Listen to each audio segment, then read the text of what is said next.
सर्व महाराज मंडळाचं नाव घेत चाललं तर सर्वांची अगदी सर्वच तेवढी वयानं अधिकारानं तपानं ज्येष्ठ श्रेष्ठ असणारी मंडळी तुम्ही माता माऊल्या महिला मंडळ पुरुष मंडळ अबाल वृद्ध सर्वांच्या मध्ये भगवत चिंतन तुकोबारायांचा अभंग सेवेसाठी निवडलाय। आत्तापर्यंत तुम्ही फक्त विनोद ऐकले, आत्तापर्यंत तुम्ही पोट दुखेपर्यंत कदाचित हसला असाल 2 दिवसामध्ये, तरी पण मला महाराजांनी सांगितलं की पहिल्या दिवसाचं महाराजांचं कीर्तन अगदी झालंच नाही। महाराजांचं जर कीर्तन झालं ना ते स्वतः सांगत असतात, एकदा का इंदोरीकरचं कीर्तन ऐकलं तर माणूस मनाला 3 दिवस असतो। मग तो कीर्तनात किती हसत असेल, घरी गेल्याच्या नंतर तो 3 दिवस असतो, एवढा विनोद। आणि कालचेही जे कीर्तनकार होते तेही विनोदाचार्यच होते, अतिशय गोड असा विनोद त्यांनी सुद्धा करतायत सर्वच मंडळी अगदी अधिकारानं। आता मला काही तेवढा विनोद जमणार नाही, पण बरं का लक्ष देऊन ऐका, विनोद काही जमणार नाही, पण एवढ्या ज्या अर्ध्या पाऊण तासामध्ये मी तुम्हाला जागं ठेवण्याचं काम करणार आहे, एवढं मात्र निश्चित करणार आहे। लक्ष देऊन ऐकायचंय। तुकोबारायांचा अभंग सेवेसाठी निवडलाय। महाराज काय सांगतायत, पण ज्या संतांचा अभंग आहे, संत किती मोठे अधिकारी आहेत। तुकोबारायांच्या अधिकाराचा जर विचार केला तर महाराज सांगतायत, तुकाराम तुकाराम तुकाराम नाम घेता का पेयमा, नाम घेता का पेयमा, तुकाराम तुकाराम तुकाराम तुकाराम नाम घेता का पेयमा, नाम घेता का पेयमा, धन्य तुकोबा समर्थ जेने केला हा पुरुषार्थ, जरी दगडा सहित मना तारियेल्या दैशाला, तुकाराम तुकाराम तुकाराम तुकाराम नाम घेता का पेयमा, नाम घेता का पेयमा, तुकाराम तुकाराम तुकाराम नाम घेता का पेयमा, नाम घेता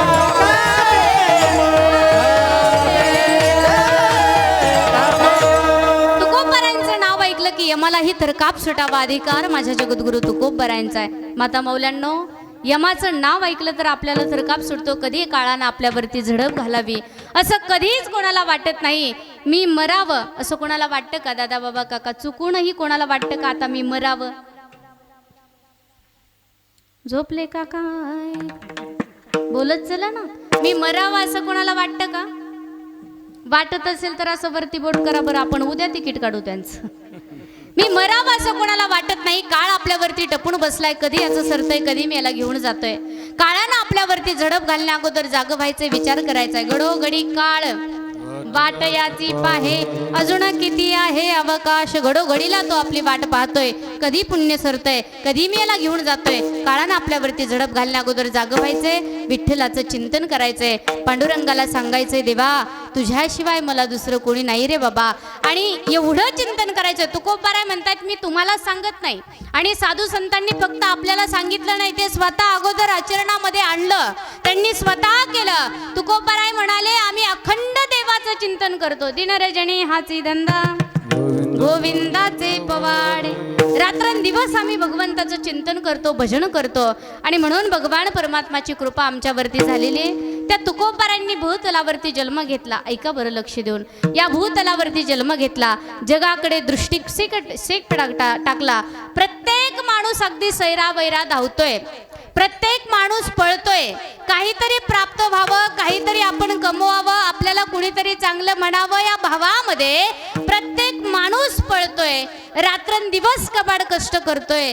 पण खरं सांगू का, तुकोबारांनी सर्व गोष्टी पाहिल्या, आणि पाहिल्याच्या नंतर महाराज म्हणतात, हे पहा, तुम्ही रात्रंदिवस जरी पळाले, कितीही कबाड कष्ट केले, कितीही हाडाचं काढ रक्ताचं पाणी केलं, पण ज्याच्यासाठी तुम्ही पळताय त्याचा आणि तुमचा काही संबंध नाही। कितीही संचय करून ठेवला तर त्याचा उपभोग तुम्हाला घेता येणार नाही। अभंगाचं प्रथम चरण। करोनी जतन, करोनी जतन,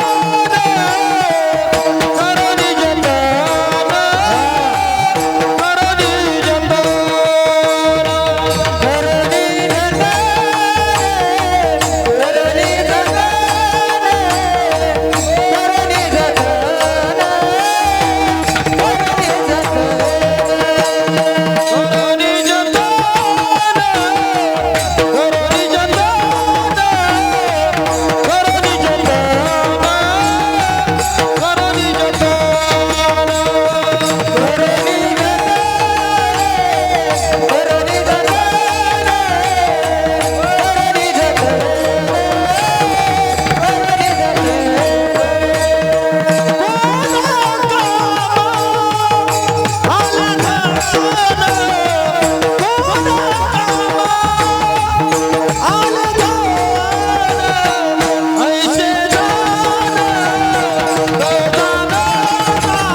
टाळी वाजवा एकदा. करोणी जतन कोणा कामा आले धन. जगद्गुरु तुकोबाराय म्हणतात, बाबांनो या भूतलावरती जन्माला आल्याच्या नंतर तुम्ही कितीही पळालात, कितीही रात्रंदिवस कबाड कष्ट केले, हाडाचं काडं केलं, रक्ताचं पाणी केलं, कितीही धनाचा संचय करून ठेवला तरी ते काही तुमच्या त्या ठिकाणी बरोबर तुम्हाला घेऊन जाता येणार नाही आणि तुम्हाला त्याचा उपभोग घेता येणार नाही. आता लक्ष देऊन ऐका, फार सुंदर आणि सोपं व्यवहारामधलं उदाहरण तुमच्या समोर मांडणारे. आता लक्ष देऊन ऐकायचंय, फार महत्वाचं आहे. धन कितीही आपण कमावलं तर काही संबंध नाही. दादा बाबा काका, जन्माला आल्याच्या नंतर तुम्ही खूप सारं धन कमवता, खूप सत्ता कमवली, खूप धन कमवलं का नाही दादा बाबा काका? कमवलं का हो? असं असं करा ना, जरा बोला माझ्याशी, बोलावं लागतं थोडंसं. असं असं करा. पाऊस पडेल का? गुबू गुबू गुबू.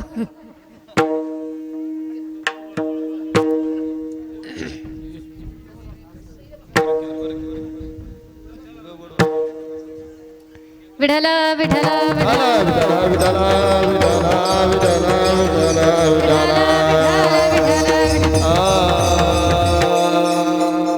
काही झालं ते लेकरं असतात महाराज, आणि लेकराला बोलणंही चुकीचं आहे. कारण लेकरं किती समोर बसले, आपण त्याला रागानं एखादा शब्द जरी बोललो तर आई वडिलांना एवढा राग येतो काय सांग. त्यामुळं मी लेकरांना चुकूनही कीर्तनामध्ये कधी बोलत नाही, फक्त सांगायचंय. कारण लेकरं एवढी विचित्र आहेत. रामायण ऐकलंय तुम्ही सगळ्यांनी? रामाचं सैन्य काय म्हणतात त्याला पोरांनो? रामाचं सैन्य, वानर सेना, बरोबर आहे की नाही? माकडं. त्या वानराची, त्या माकडाची उपमा लेकराला दिली जाते. एवढे विचित्र आहेत लेकरं, काय करतील, कुठे बोलतील, काही सांगताच येत नाही त्यांचं. माझे गुरुवर्य, त्यांची कथा मी जेव्हा शिकायला होते तेव्हा मुंबईला असायची, नेहमी असायची. 3-4 वर्ष सलग आम्ही मुंबईला कथा केली आणि मग कथेला मी सोबत जायची. तिथे गेल्याच्या नंतर एकदा कथेमध्ये दिदींनी प्रश्न विचारला, सांगा म्हणे राम प्रभू वनवासाला का गेले? मी लेकरं सांगते तुम्हाला, लक्ष देऊन ऐका बरं, फार लक्ष द्यायचंय. दिदींनी असा प्रश्न विचारला, राम प्रभू वनवासाला का गेले, असा कथेमध्ये प्रश्न विचारला. उत्तर कदाचित काय असावं, बरीचशी लेकरं अशी समोर बसलेली होती, त्यातलं पटकन एक उठलं. दिदीला म्हटलं, दिदी मी सांगू का? दिदी म्हटल्या सांग बाळा. त्यानं सांगितलं, दिदी राम प्रभू वनवासाला का गेले त्याच्या पाठीमागचं कारण हेच असावं, राघवाला अयोध्या नगरीमध्ये कुण खोलीच दिली नसावी म्हणून ते वनवासाला गेले. कारण हे का, राहायला कुणी घर दिलं नसावं म्हणून ते वनवासाला गेले. म्हणजे काय करतील, काय कुठं बोलतील त्यांचं सांगताच येत नाही. पोरांनी प्रश्न विचारला, दिदी हत्ती जर फ्रीजमध्ये ठेवायचा ठरला तर कसा ठेवायचा? आता हा काय प्रश्न झाला का? हत्ती फ्रीजमध्ये बसतो का? हा बोला ना, बोला. हत्ती फ्रीजमध्ये बसतो का? दिदी म्हणाले हत्ती फ्रीजमध्ये बसूच शकत नाही. त्यांनी म्हणे नाही, ठेवायचा ठरला तर. दिदी म्हटल्या मला येत नाही, तुम्ही सांगा. त्यांनी सांगितलं सोपं आहे, दरवाजा उघडा ना आतमध्ये ठेवून द्या. आता एवढे अवघड प्रश्न, काय कुठं बोलतील काय सांगता येत नाही. लेकरं फार विचित्र आहेत आणि म्हणून अगदी थोडं शांतता राखा. विठ्ठल विठ्ठल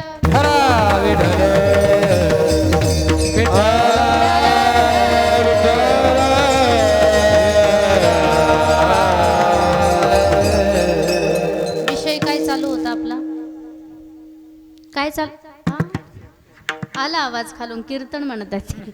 काय चालू होतं? कीर्तनच ना? बरोबर. हा ते बी म्हणाले बरोबर. तुम्हाला काय करायचं, कुठे चालू होतं? फक्त कीर्तन चालू आहे असं लक्ष देऊ नये का? करोणी जतन तुकोबाराय म्हणतायत, तुम्ही कितीही संचय करून ठेवलं, कितीही साठवून ठेवलं, त्याचा उपभोग तुम्हाला घेता येणार नाही. मी सांगत होते दादा, खूप कमवलं तुम्ही. कुणासाठी कमवलं बाबा? खूप धन कमवलं जीवनामध्ये आल्याच्या नंतर. आता फक्त वयस्कर मंडळी सांगा, तरुण पोरांनी बोलायचं नाही, कारण अजून तुमचं कमवण्याचं वय झालेलं. फक्त वयस्कर मंडळीनं खूप सारं कमवलं. कुणासाठी?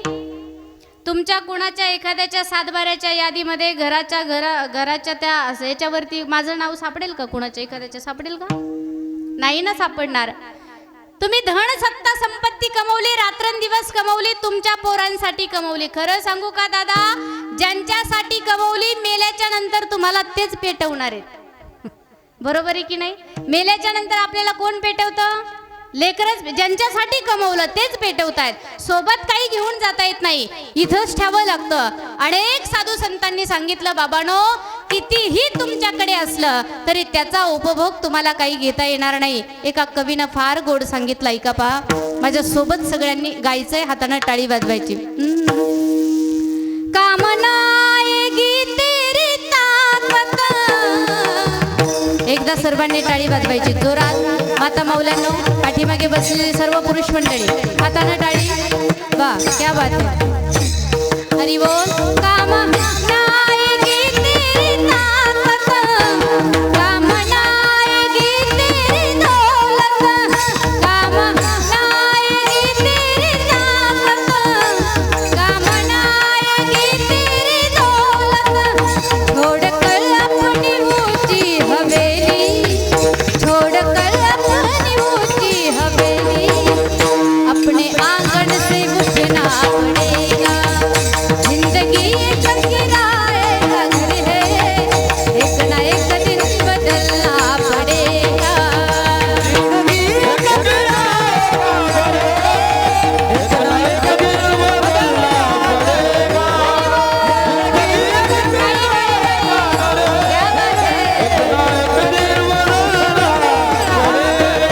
जिंदगी एक किराए का घर है,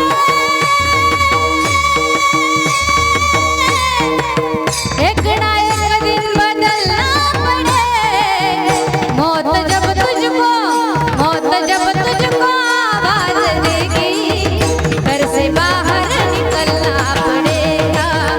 जिंदगी का किराए का घर है, एक ना एक दिन बदलना पड़ेगा.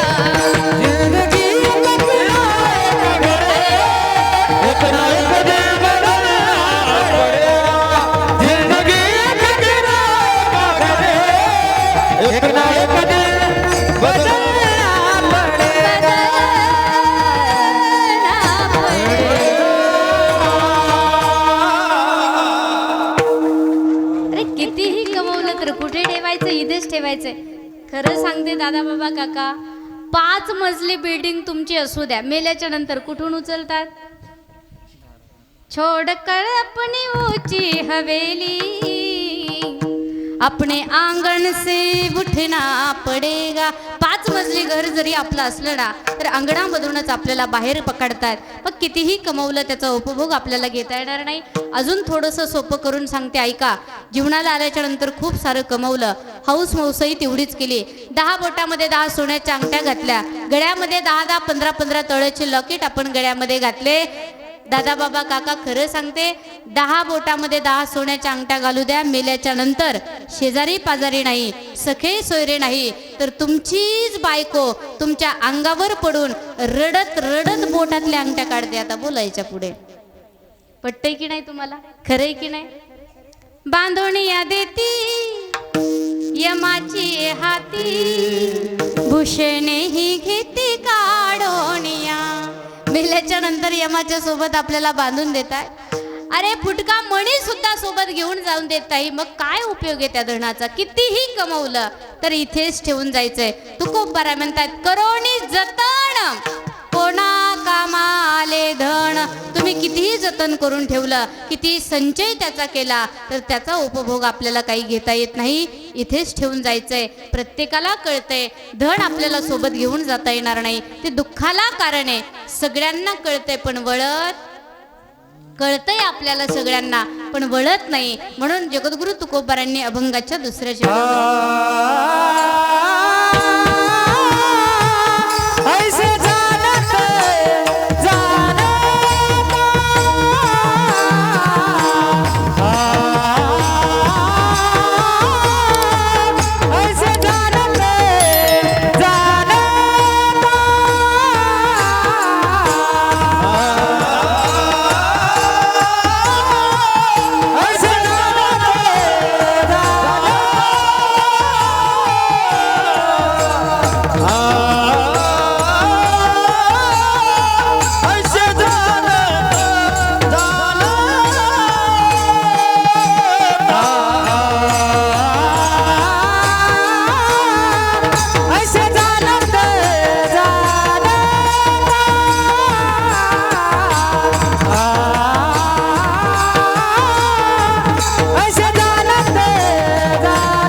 तुकोबाराय म्हणतायत धन दुःखाला कारणे हे प्रत्येकाला कळतंय, पण वळत नाही म्हणून म्हणतायत का रे होतोसी नेणता, तू नेणता होऊ नको बाबा.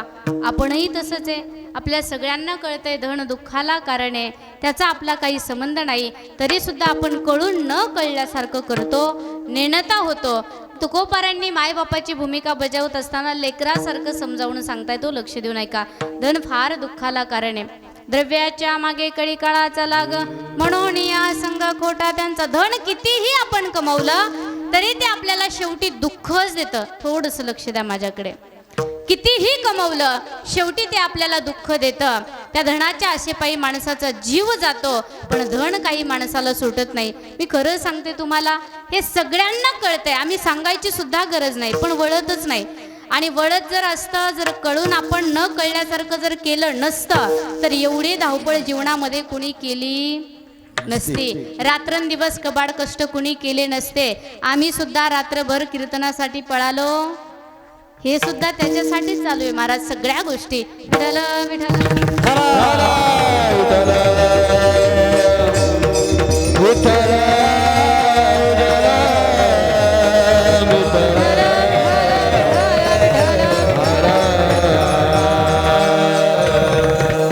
तुम्ही म्हणाल धन दुःखाला कारण आहे, इथपर्यंत तर आम्हाला कळालं, पण धन कमवायचं नाही का महाराज? तसं सुद्धा म्हणत नाही. धन कमवा पण योग्य मार्गाने. जोडवणी या धन उत्तम व्यवहारे, उदास विचारे वेच. धन कमवा योग्य मार्गाने.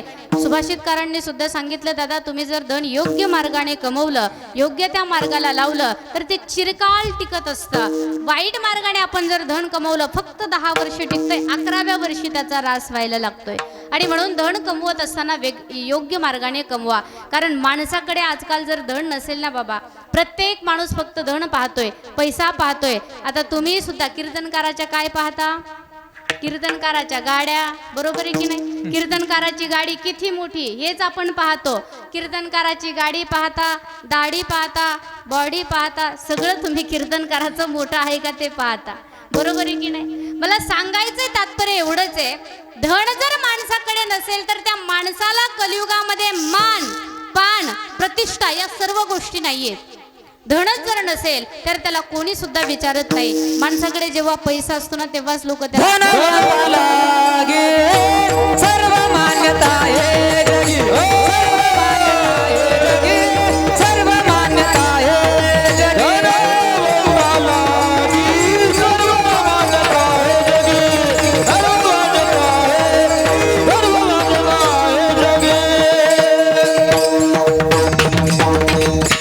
वा. धनवंता लागे सर्व मान्यता हे जगे. पुढे पुढे म्हणतायत परशा परशु परशुराम. पैसा तेरे 3 नाम, परशा परशु परशुराम. पैसाच नसेल तर त्याला म्हणतात परशा, जरा इकडे येतोस का? जरा मध्यम वर्गीय असेल त्याला म्हणतात परशु, जरा इकडे येतो का? आणि अतिशय गर्द श्रीमंत असेल तर काय म्हणतात? परशुरामजी जरा इकडे या ना, तुमच्या पाऊलं आमच्या घराला लागू द्या. कलियुगाचं वार आहे. या सगळ्या गोष्टी कलियुगामध्ये चालतायत. आणि म्हणून धन पाहिजे. तुकोबारा म्हणतात धन कमवा पण योग्य मार्गाने कमवा, अन्यथा धनाचा तुमचा काही संबंध नाही. आणि म्हणून म्हणतात ऐसे जाणता जाणता का रे होतोसी नेणता. धन कमवा पण योग्य मार्गाने. काही संबंध नाही त्या धनाचा, कळतंय आपल्याला पण वळत नाही. धनच आम्ही का कमवावं? ऐका बरं लक्ष देऊन. का धन कमवू नये किंवा का परमार्थ आम्ही करावा? तुकोबारा हे सांगतात अभंगामधून. देवाचं भजन करा, चिंतन करा, धनाचा आणि तुमचा काही संबंध नाही. का करावा आम्ही या गोष्टी? तुकोबाराला एका साधकानं प्रश्न विचारला, म्हणे तुकोबाराय का करायच्या त्या गोष्टी? कारण संसारामध्ये आम्हाला सर्व काही आहे, सर्व गोष्टी संसारामध्ये आहेत. आणि मग आम्ही का देवाचं भजन करावं, का चिंतन करावं? खरं सांगू का, जेव्हा आपला अंतिम काळ जवळ येतो किंवा संकट आपल्यावरती येतं तेव्हा आपल्याला घरचे बरोबर येत नाहीत किंवा घरचे त्या संकटातून बाहेर पाडत नाही, जवळचे नातेवाईक संकटातून बाहेर पाडत नाहीत. अंतिम काळ जेव्हा आपला जवळ येईल ना तेव्हा फक्त भगवान एकमेव असा आहे, तो आपल्या अंतिम काळामध्ये आपली मदत करत असतो. आणि म्हणून त्या देवाला आर्त हाक द्यायची, भगवान तुझ्याशिवाय आमच्या जवळचं दुसरं कोणीच नाही. देवाला सांगायचंय फक्त मी संकटामध्ये जेव्हा आहे ना, जेव्हा आपण संकटात येतो तेव्हा देवाला अर्थ हाक द्यायची. 3 बाण के धारी 3 बाण चलाओ ना, मुश्किल है उदास तेरा तुम जल्दी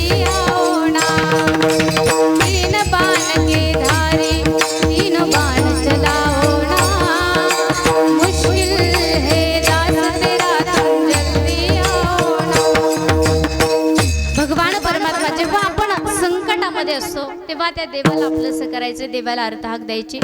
संसारामधलं तुमचं कोणीच नाही. तुकोबाराय अभंगामध्ये सांगतायत, प्रिया पुत्र बंधू नाही तुझयाशी संबंध. अभंगाच्या 3ऱ्या चरणामध्ये असं सांगितलंय की त्यांचा आणि तुमचा काही संबंध नाही. खरं सांगू का, अभंग एवढा संसारामधला आहे, इतका सोपा आहे, अगदी त्याचा विस्तार करणं फार सोपं आहे, फार अवघड नाही आहे. आणि म्हणून अभंग अगदी तुमच्या लक्षात येईल असा आहे. त्या अभंगामध्ये सांगितलं, तुम्ही संसारामध्ये ज्यांना आपलं समजता त्यांचा आणि तुमचा काही संबंध. तुम्ही म्हणता प्रिया म्हणजे पत्नी, थोडंसं लक्ष द्या. तुम्ही म्हणत असाल प्रिया म्हणजे पत्नी, पत्नीचा आमचा काही संबंध असेल, पत्नी आमचं भाग्य ठरेल. तुकोबारायांनी सांगितलं, खऱ्या अर्थानं पत्नीचा आणि तुमचा काही संबंध.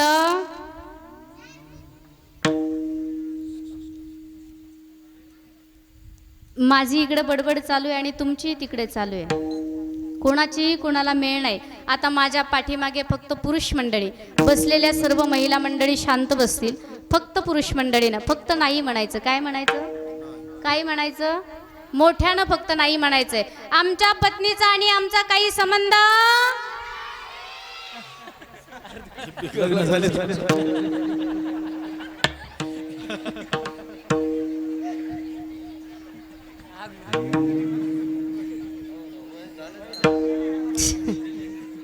पोरांना लग्न झाली का रे तुमची? हा, लग्न झाली का? बर, पप्पाची झाली का? पप्पाची झाली म्हणूनच त्यांना माहिती आहे. बरं, घरात जे चालतं ते लेकरांना बरोबर माहिती होतं. एक सांगू का, आंतरवालीमध्ये लग्न तर झाली असतील बऱ्यापैकी. ज्यांची लग्न झाली त्यांनी नाही म्हणा, ज्यांची नाही झाली त्यांनी म्हणू नका. पोरांनो, आता तुम्ही गप्प बसायचंय, कुणीही बोलायचं नाही. ज्यांची फक्त लग्न झाली त्यांनी मोठ्यानं म्हणायचं, पत्नीचा आमचा काही संबंध.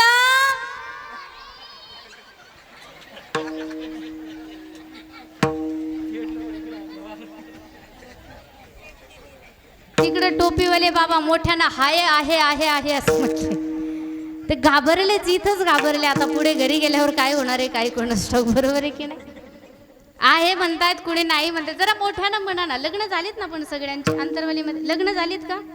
थोडंसं मोठ्यानं म्हणा. कशाला घाबरता? एवढी मोठी गर्दी आहे, एवढ्या मोठ्या गर्दीमध्ये कोण नाही म्हटलं काही कळत. घरी गेल्यावर तुमचं काही हो, मला काय करायचं सांगा बरं. इथं आहे तोपर्यंत माझा तुमचा संबंध. फक्त मोठ्यानं नाही म्हणा. कशाला घाबरता? मी आहे पाठीशी, घाबरू नका. ऐका, अजून एकदा आउट ऑफ कव्हरेज एरिया जरा ताकदीनं म्हणा. यांना दाखवून द्या, आम्ही सुद्धा तुम्हाला घाबरत. पोरांना तुम्ही नका बोलू, तुम्ही शांत राहा. लेकरं शांत राहतील. सर्व मंडळीनं, पत्नीचा आणि आमचा काही संबंध. आवाज आला त्यांचा, पण आहे म्हणून आला, नाही म्हणून. आता असू द्या, तुम्ही नाही म्हणणार नाही हे मला सुद्धा माहिती आहे. मी गॅरंटीने सांगते तुम्ही नाही म्हणणार नाही. माता माऊल्यांनो, काय वजन आहे यांच्यावरती आपलं. त्यांची नाही म्हणायची सुद्धा हिम्मत कीर्तनात होत नाही. घरी गेल्यावर काय कोणास ठाऊक. इथं कीर्तनात त्यांची नाही म्हणायची हिम्मत. खरं सांगू का दादा बाबा काका, पत्नीचा आणि तुमचा काही एक संबंध नाही देखील आहे देखील. शास्त्रामध्ये तिचे 7 प्रकार सांगितलेत पहा. धर्मपत्नी, अर्थपत्नी, कामपत्नी, मोक्षपत्नी, सेवापत्नी, कर्कशा पत्नी. त्यातील तुमची कर्कशा असल त्याच्या एवढी फजिती त्याचीच आहे. कर्कशे संगती दुःख उदंड फजिती. पत्नी सेवा पत्नी असेल ती पत्नी आपलं भाग्य ठरेल. एक सांगू का माता माऊल्यांनो, पत्नी असावी सेवा करणारी. रामप्रभूची पत्नी जानकी माता, जानकी मातेसारखी. जानकी मातेचं 5 पतिव्रतामध्ये नाव अजर अमर झालं. म्हणतात ग्रंथामध्ये गीता, प्रेमामध्ये माता आणि पतिव्रतामध्ये सीता माता. 5 पतिव्रतामध्ये जानकीचं नाव अजर अमर झालं. त्यामध्ये 6वं आपलं सुद्धा नाव जातं, पण त्यासाठी पतीची सेवा करावी लागते. लक्षात येते ना तुमच्या? त्या पतिव्रताच्या लिस्टमध्ये 6वा